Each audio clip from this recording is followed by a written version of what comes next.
अस्सलाम वालेकुम। इस वीडियो में बात करेंगे हेपेटाइटिस बी वायरस की। It is also one of the most important viruses. Hepatitis B virus में देखा जाता है कि यूजली इसकी हमें चार तरह की क्लिनिकल प्रेजेंटेशंस मिलती हैं कि जब हमारे पास पेशेंट्स आएंगे तो किस तरह किस किन फॉर्म में आ सकते हैं कि या तो पेशेंट को एक्यूट हेपेटाइटिस हुआ वो which would be followed by recovery and then eventually clearance of the virus, या there would be acute hepatitis which would lead to acute hepatic failure with massive liver necrosis. There would be chronic hepatitis with or without progression to cirrhosis, and there also might be an asymptomatic healthy carrier state जो कि usually most of the adults में देखी जाती है। Hepatitis B होता कैसे? Hepatitis B किन किन इसके जो मोड ऑफ ट्रांसमिशन है, it is through unprotected sex by blood transfusion. Blood transfusion most important है जिसके थ्रू देखा जाता है, और sharing of the needles and syringes जो कि यूजली ड्रग एडिक्ट्स में देखी जाती है। और एट बर्थ भी जो अगर कोई अफेक्टेड मदर हो उसमें जब ड्यूरिंग बर्थ भी ये होता है कि जो क्या कहते हैं जो चाइल्ड बॉर्न होता है, जब चाइल्ड बर्थ होती है, जो न्यू बॉर्न होते हैं, न्यू बॉर्न में there is not a chance कि 90% ऑफ द चांस के जो न्यू बॉर्न होगा उसको हेपेटाइटिस बी वायरस हो जाएगा। हॉरिजॉन्टल ट्रांसमिशन इस क्या कहते हैं पॉसिबल, जिसकी वजह से हेपेटाइटिस बी जो है वो ट्रांसमिट हो सकता है। नीचे जो इसके ये वाला फ्लो चार्ट बना हुआ है, अगर ये फ्लो चार्ट भी आप याद रख लें तो एक तरफ से अच्छी बात हो जाएगी। ये फ्लो चार्ट इज़ इंपॉर्टेंट। उन्होंने बेसिकली बताया हुआ है कि किस किस तरह के what are the potential outcomes of hepatitis B infection in adults. तो जब भी एक्यूट इन्फेक्शन होता है, एज आई सेड बिफोर कि अराउंड 66% ऑफ एडल्ट, मतलब कि हर अराउंड क्या कहते हैं हर तीन में से जो दो एडल्ट होंगे उनको सब क्लिनिकल डिजीज़ ही होगी। दे वुड बी एसिम्टोमेटिक, और जो उनको हेपेटाइटिस बी का इन्फेक्शन हुआ होगा, since they would be asymptomatic, वो फिर इवेंचुअली विदाउट एनी ट्रीटमेंट खुद ब खुद रिकवर कर जाएंगे। खुद ब खुद वो क्या कहते हैं खुद ब खुद बेसिकली उनमें से वो जो हेपेटाइटिस बी वायरस का इन्फेक्शन है वो ख़त्म हो जाएगा। कि 65% ऑफ इंडिविजुअल्स को सब क्लिनिकल डिजीज़ हुई और उनमें से 100% of these patients total recovery हो गई। कुछ केसेस में क्या होगा कि 25% इंडिविजुअल्स को जो एक्यूट इन्फेक्शन है अब it will lead to acute hepatitis, लेकिन 99% ऑफ द टाइम वो इंडिविजुअल के साथ भी क्या होता है, जो एक्यूट हेपेटाइटिस होता है वो कम्प्लीटली रिजॉल्व कर जाता है, रेजोल्यूट कर जाता है। और only less than 1% of the chance in severe cases ये होता है कि acute hepatitis might lead to permanent hepatitis, जिस केस में हमें ट्रांसप्लांट की जरूरत पड़ती है। और अगर प्रॉपरली ट्रांसप्लांट ना हो पाए, या अगर बहुत सेवेयर एक्यूट लिवर फेलियर हो गया, सेवियर परमानेंट हेपेटाइटिस हो गया, so it might also lead to liver necrosis and eventually death. Around 5 to 10% of individuals में ये होता है कि acute infection it leads to chronic hepatitis. Chronic hepatitis में भी ये देखा गया कि 20 to 30% ऑफ इंडिविजुअल्स जो होते हैं उनको क्रॉनिक हेपेटाइटिस फिर सिरोसिस में कन्वर्ट हो जाता है। Cirrhosis might be with hepatocellular carcinoma और विदाउट हेपेटोसेलुलर कार्सिनोमा। सिरोसिस में भी यही है कि डिपेंडिंग अपॉन द सिवियरिटी, अगर तो वो ट्रांसप्लांट से ट्रीट हो सकता है तो लिवर ट्रांसप्लांट करा देते हैं। अगर बहुत सिवियर होता है तो सिरोसिस से भी डेथ हो जाती है। लेकिन उन्होंने यहाँ पे जो दिखा हुआ है 2 to 3% को हेपेटोसेलुलर कार्सिनोमा हो जाता है, ये है बेसिकली वो न्यूबॉर्न्स जिनको ड्यूरिंग बर्थ जो जैसी वो अपना लाइफ में आते हैं जैसी वैसी उनको हेपेटाइटिस बी का इन्फेक्शन हो जाता है। उनमें काफ़ी हाई चांस होता है कि जिनको एट बर्थ ही हेपेटाइटिस बी वायरस हो गया, उनमें क्या कहते हैं क्रॉनिक हेपेटाइटिस डेवलप होगा। उनमें ज़्यादा चांस होता है उन न्यूबॉर्न्स में कि जो क्रॉनिक हेपेटाइटिस है it will eventually lead to hepatocellular carcinoma which might be which might lead to that, या which might require for the liver transplant. तो ये फ्लो चार्ट ऐसा अच्छा सा बना हुआ है, इसको याद कर लीजिएगा। Hepatitis B virus we know कि it is partially double standard circular DNA क्या कहते हैं सर्कुलर डीएनए कंटेनिंग वायरस। और इसमें कौन कौन सी हमारे पास एंटीजन मिलते हैं? मोस्ट इंपॉर्टेंट जो हमारे पास होता है वो हेपेटाइटिस बी सरफेस एंटीजन होता है। इसमें तीन उसकी टाइप्स होती हैं, लार्ज, मिडल और स्मॉल। बेसिकली ये हमने याद रखना है कि hepatitis B surface antigen is one of the most important antigen for serological test for the screening of the test, जो कि अभी हम आगे पढ़ेंगे।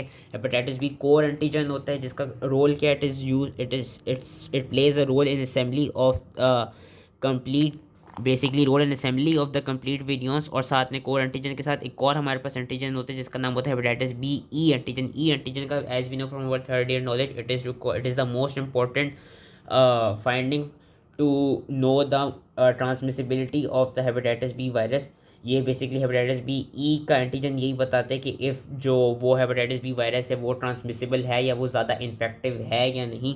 और साथ में हेपेटाइटिस बी वायरस का पॉलीमरेज मिलता है। हेपेटाइटिस बी वायरस का जो पॉलीमरेज है it basically exhibits two functions या टू एक्टिविटीज़। उसके पास डीएनए पॉलीमरेज एक्टिविटी होती है और रिवर्स ट्रांसक्रिप्टेज एक्टिविटी भी होती है। और लास्टली हमारे पास आ जाती है हेपेटाइटिस बी की एक्स प्रोटीन्स, जिनका हमें पता है कि they act as a transcriptional trans activator और they are required in the pathogenesis of hepatocellular carcinoma.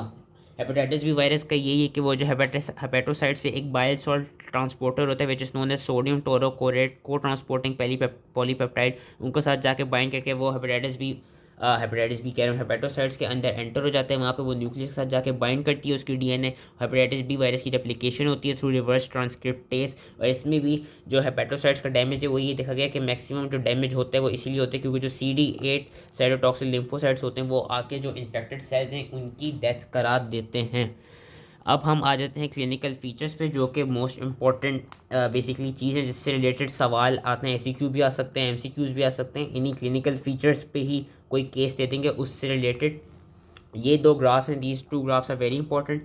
ये ग्राफ उन्होंने दिखाया हुआ है acute hepatitis B virus infection का जिसकी कंप्लीट रेजोल्यूशन होगी, वेरस ये वाला हेपेटाइटिस बी वायरस का एक्यूट इन्फेक्शन दिखाया जो कि आगे जाके क्रॉनिक में कन्वर्ट हो गया। तो पहले मैं ग्राफ से समझा देता हूँ, देन मैं टेक्स्ट के थ्रू समझा दूंगा। बेसिकली होता यही है कि इसका जो इंक्यूबेशन पीरियड होता है वो काफ़ी लॉन्ग होता है हेपेटाइटिस बी वायरस का। इसका incubation period is about 4 to 26 weeks. 4 to 26 weeks के बाद होता क्या है कि इसमें ड्यूरिंग द ऑनसेट ऑफ या even before the onset of symptoms हमको जब क्या कहते हैं एक्यूट डिजीज़ में जो पीक करेगी, जब हमको बेसिकली ये है कि before the onset of symptoms जो हेपेटाइटिस बी सरफेस एंटीजन होता है वो आपका सीरम में प्रेजेंट हो जाता है, हेपेटाइटिस बी सरफेस एंटीजन। और वो जब हमको मैक्सिमम सिम्टम्स मिल रहे होते हैं उस वक्त वो पीक कर रहा होता है एक्यूट डिजीज़ के लेवल पे। हेपेटाइटिस बी सरफेस एंटीजन्स के जो लेवल होते हैं दे आर पीकिंग, और हमें इसमें सिम्टम्स किस तरह के मिलते हैं? अगेन नॉन स्पेसिफिक सिम्टम्स मिलते हैं like anorexia, fever, jaundice and upper right quadrant pen.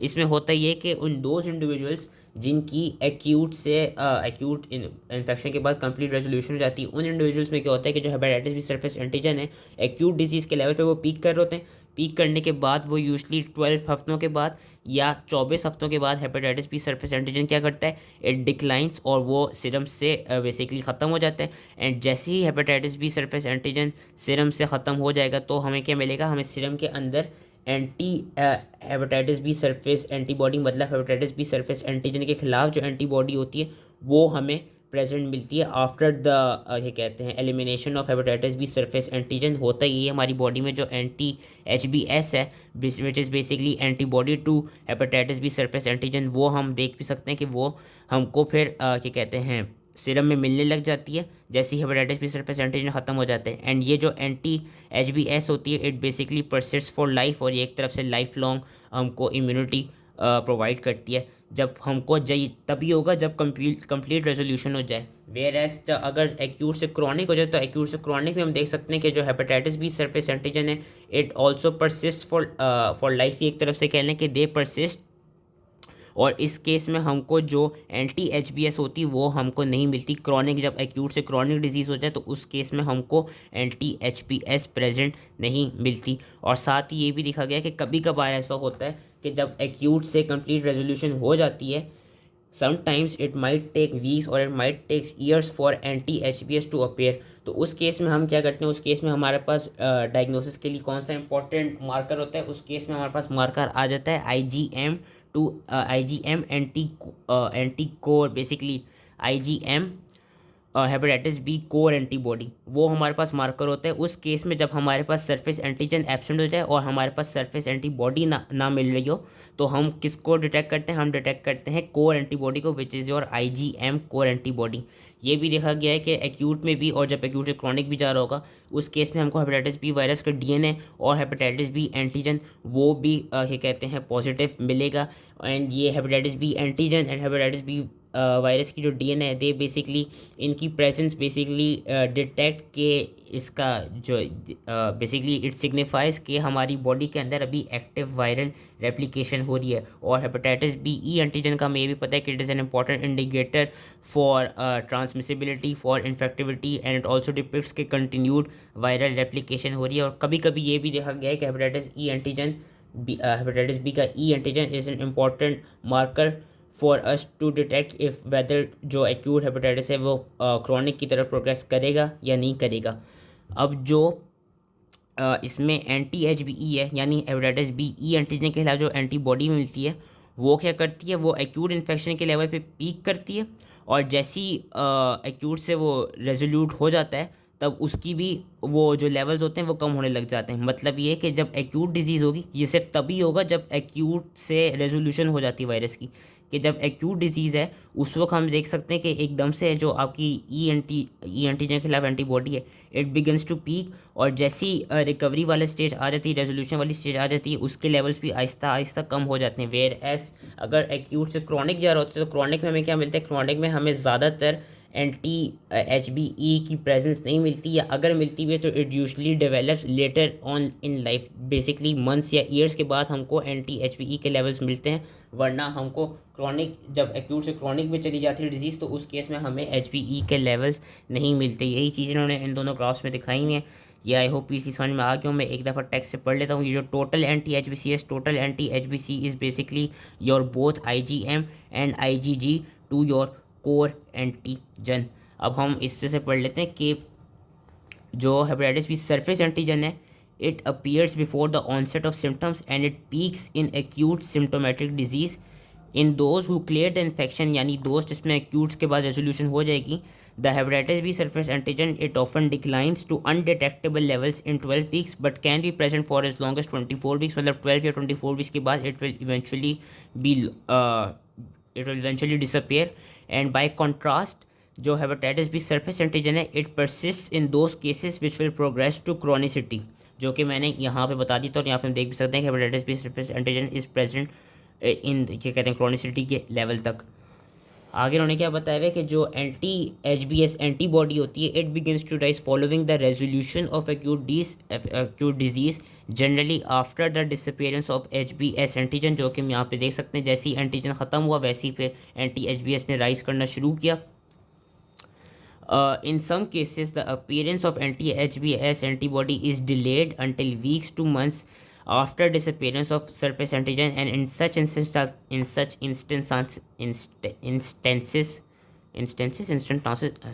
instances हमारे लिए जो important marker होता है, that is your क्या कहते हैं, detection of IgM anti-HBC, यानी to core antigen IgM anti-HBC antibody।